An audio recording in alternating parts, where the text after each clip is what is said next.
And this photo was taken right at the end of first year, so that's about 9 years ago now.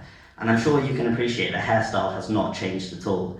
In fact, when I went back to school to announce last week, my chemistry teacher still said I looked like one of the students in her class.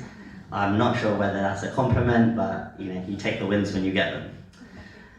And when I went to university, I, like a lot of medical students, found it very daunting. You go from school where it's highly organized teaching, you get set assignments, set homework, and then you go to university, which is very much about independent learning. And the one thing that really hit me was this vast variety of resources. There were lecture notes, there were textbooks, online resources. That can be a lot for any student. How do you know what to use? So I started writing my own notes, purely just to help me for my own revision purposes. And at the end of first year, I got a first and I did very well. And at that moment, my friend Palini and we had the idea of creating a website where we would basically sell my notes to other people, and that was called firstnotes.com. Now, firstnotes.com didn't have the longest lifespan, but I think it showed that I might have a knack for writing my own resources. I'm then going to jump forward 12 months, and this was another checkpoint that really highlights, sticks out in my journey. And this is my 2-month neuroscience scholarship at Harvard University. It wasn't really the project that I did, but when I was in the States, I really saw the different approach that they had to learning.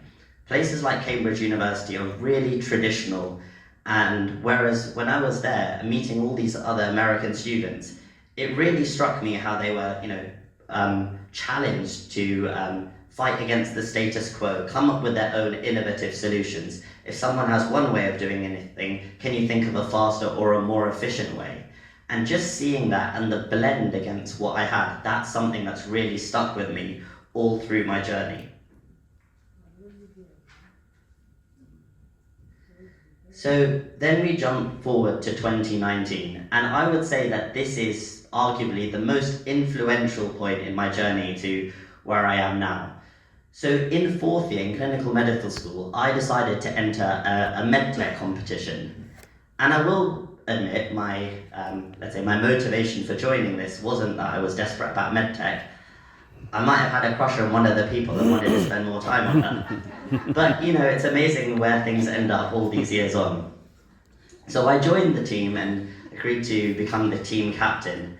And we were challenged with creating a product for patients with peripheral arterial disease. And at the finals of this competition, we had to present this product to judges, which included consultants at Addenbrooke's Hospital, as well as judges who taught at the Cambridge Judge Business School, who I'm very happy to say are actually here with us today. So thank you for your support. Now, although we didn't win this competition, one of the judges invited me for coffee at the Judge Business School and said that they had a program, an incubator program, for anyone who aspires to create something. And what they would do is they would teach them about the fundamentals of business through their Accelerate program. And although they hadn't really taken any undergraduates or anyone studying medicine, I managed to convince them to let me onto this course. And it's only through this course where I learned about the fundamentals of the basic principles of business, such as how to start a company, how to recruit members into a team, how to build a website, how to market, that I got the groundings that would eventually help me launch this venture.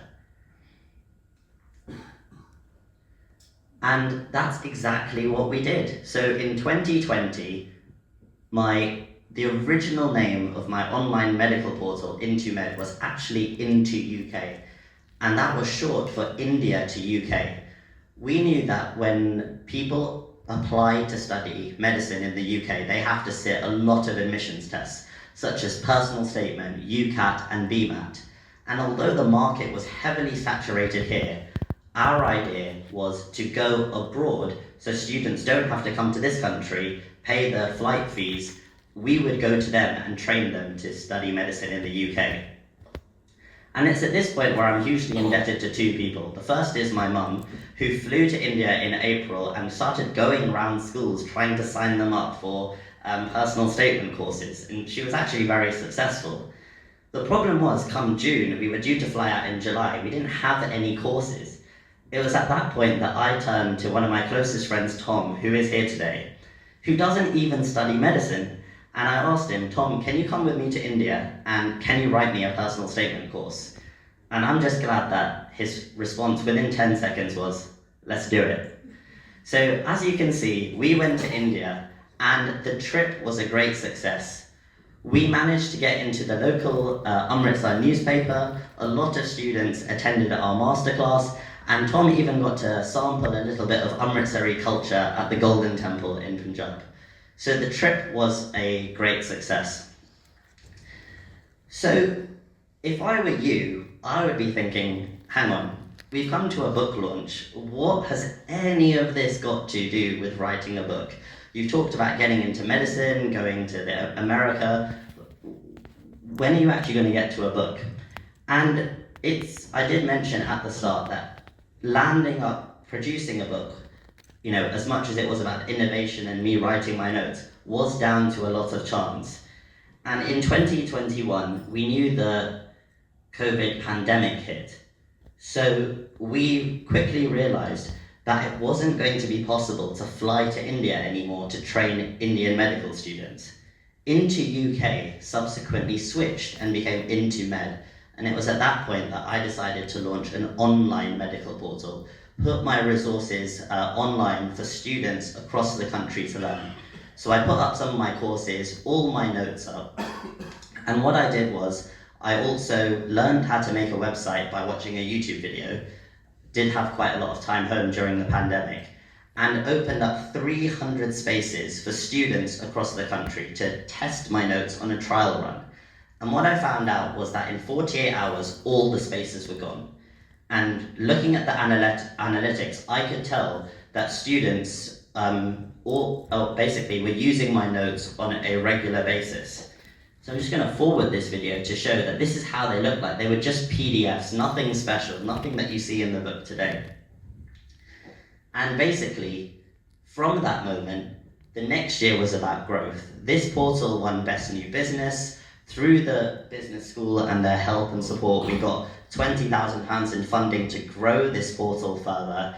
And basically, we had a lot of fun. I could tell that so many students are using the notes. And then one evening, one of the students emailed in to ask me, have you got a book? And it was at that moment that the penny dropped, exactly 3 years ago. And I had the idea that if this many people are using my resources, why don't I write a book? So it's amazing how it went from, basically traveling to India, going to the Golden Temple, and then the next thing you're writing a book. So the next part was actually getting a book deal, which is hard for a 24-year-old junior doctor just fresh out of medical school. And it was then that I started sending some emails, and I met Laurent from World Scientific Publishing. And we must have had a great coffee because I'm so indebted to them that they took a chance on a 24-year-old and they awarded me a 2-book deal. And we found that out while I was on holiday in 2022. The next 2 years are, a lot of proofreading, a lot of nights staying up till 1 a.m. or staying up till 1 p.m., which doesn't sound hard, but if you've worked the night shift before, it's not very nice. Traveling, reading, there's so many parts to publishing a book that I didn't even know existed, to basically get it out to what it is today. And I did say a lot about this talk is about saying thank you. So first of all, it's to my 2 editors. Dr. Alex Tyndale can't be here today, but Dr. Sachin Anand is here. Sachin and I went to school together, and these 2 people have worked tirelessly to go through all aspects of the book, checking the accuracy, making sure the information is updated to the most recent version of the NICE guidelines.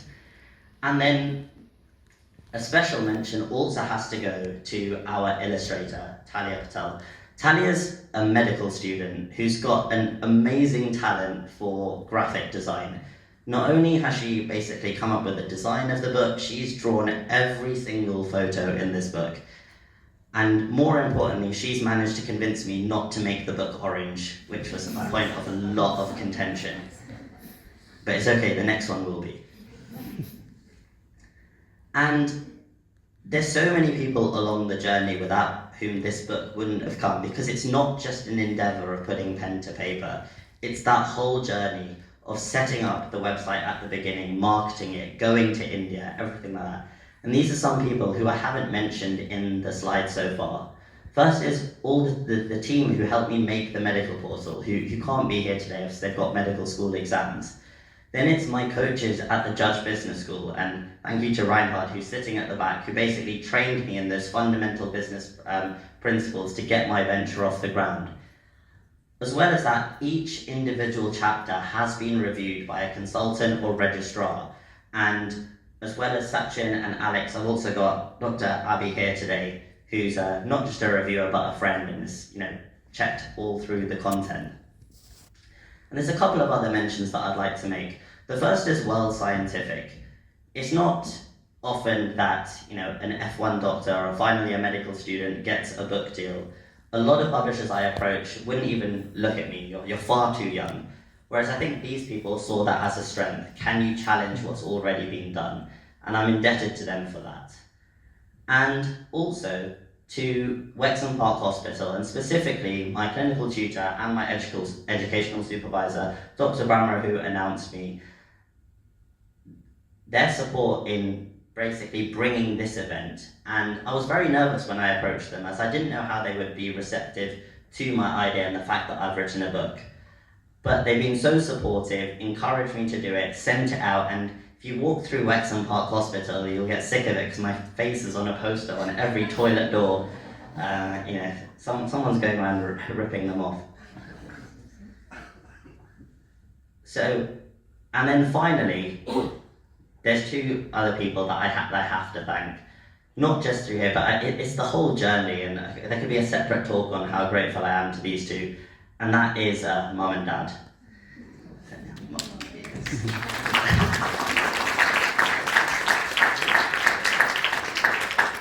I think that they've always encouraged me to try and do things, and whether that was initially, even when the very initial idea came about going to India, my mum just booked her tickets and started going around schools, and not everyone does that.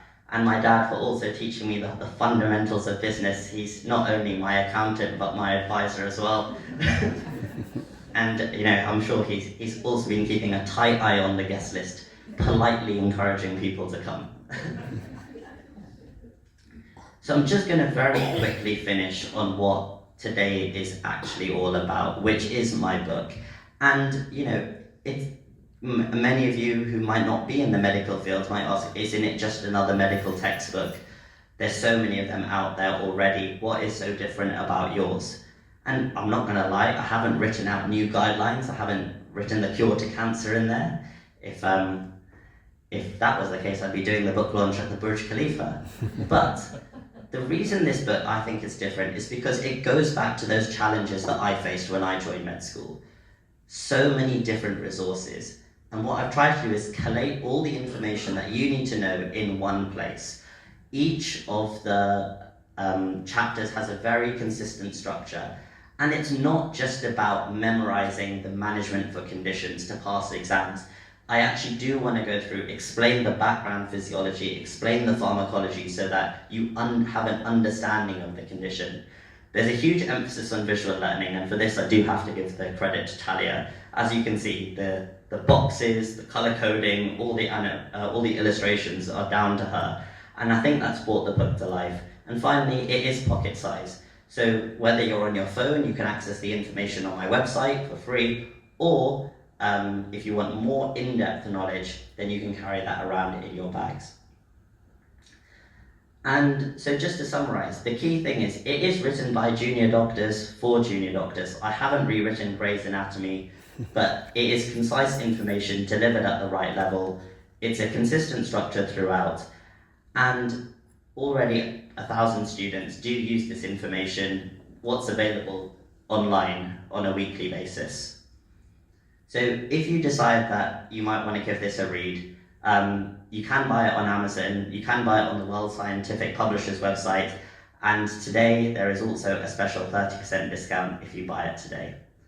But I go back to my original slide, and if there's one thing I want you to take away from this, is that this is by no means a solo endeavor. Yes, my name's on the front cover in big bold text, but not only the people in the front three or in the acknowledgements, there's so many people behind the scenes, whether they've affected this book directly or indirectly to make it happen. And for that, I'd just like to say a big thank you.